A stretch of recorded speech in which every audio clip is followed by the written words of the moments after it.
నమస్తే mood of ఆంధ్రకు స్వాగతం. ముఖ్యమంత్రి చంద్రబాబు నాయుడు గారికి పెద్ద కష్టమే వచ్చి పడింది. ఎందుకంటే 2 గ్రాడ్యుయేట్ స్థానాలకు ఈ నెల 27న ఎన్నికలు జరగనున్నాయి. ఆ ఎన్నికల్లో టీడీపీ అభ్యర్థులు గెలవకపోతే మాత్రం ఇప్పటి నుంచే కూటమి ప్రభుత్వానికి కౌంట్ డౌన్ మొదలైనట్టే.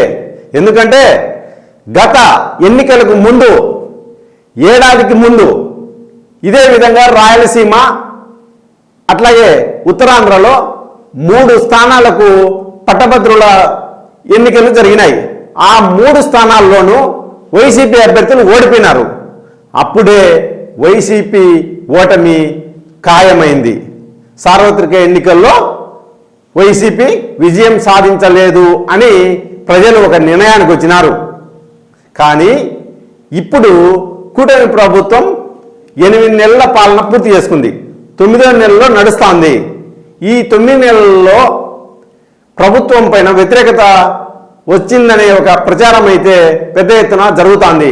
ఈ నేపథ్యంలో కృష్ణా, గుంటూరు అట్లనే ఉభయ గోదావరి జిల్లాలకు సంబంధించిన గ్రాడ్యుయేట్స్ స్థానాలకు ఎమ్మెల్సీ ఎన్నికలు జరగబోతున్నాయి. ఈ ఎన్నికల్లో వైసీపీ పోటీ చేయడం లేదు. పీడీపీ అట్లనే టీడీపీ అభ్యర్థుల మధ్య పోరు జరుగుతోంది.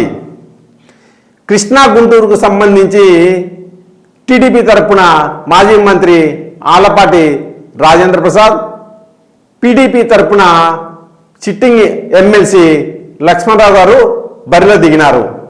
ఉభయ గోదావరి జిల్లాలకు సంబంధించి పేరాబత్తుల రాజశేఖర్ టీడీపీ తరఫున అట్లనే డివి రాఘవులు పీడీపీ తరఫున పోటీ చేస్తున్నారు.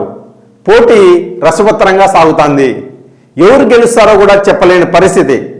ఒకవేళ ఈ ఎన్నికల్లో టీడీపీ కూడా 2 చోట్ల కాకపోయినా 1 చోట ఓడిపోయినా కూడా ఖచ్చితంగా చంద్రబాబు నాయుడు గారి అధికారానికి కౌంట్ డౌన్ మొదలైనట్టే భావించాల్సి వస్తుంది. ఎందుకు ఈ మాట చెప్పాల్సింది వస్తుందంటే కృష్ణా, గుంటూరు జిల్లాల్లోనూ అట్లనే ఉభయ గోదావరి జిల్లాల్లోనూ కూటమి చాలా స్ట్రాంగ్గా ఉంది రాజకీయంగా.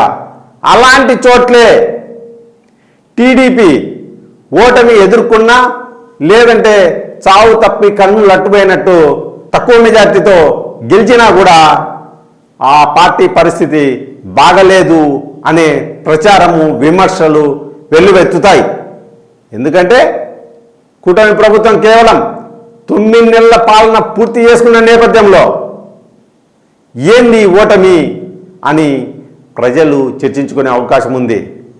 విద్యావంతులు, ఉద్యోగులు, ఉపాధ్యాయులు, నిరుద్యోగులు వీళ్ళందరూ ఈ ఎన్నికల్లో ఓట్లు వేయబోతున్నారు. గత ఎన్నికల్లో వాళ్ళంతా వైసీపీకి వ్యతిరేకంగా ఓటు వేయడం వల్లనే ఆ పార్టీ ఘోర పరాజయం పొందింది. ఆ వర్గాల్లో కూటమికి బలమైన పట్టు ఉందనే ప్రచారం జరుగుతూ ఉంది. అది వాస్తవమని గత ఎన్నికల ఫలితాలు రుజువు చేసినాయి.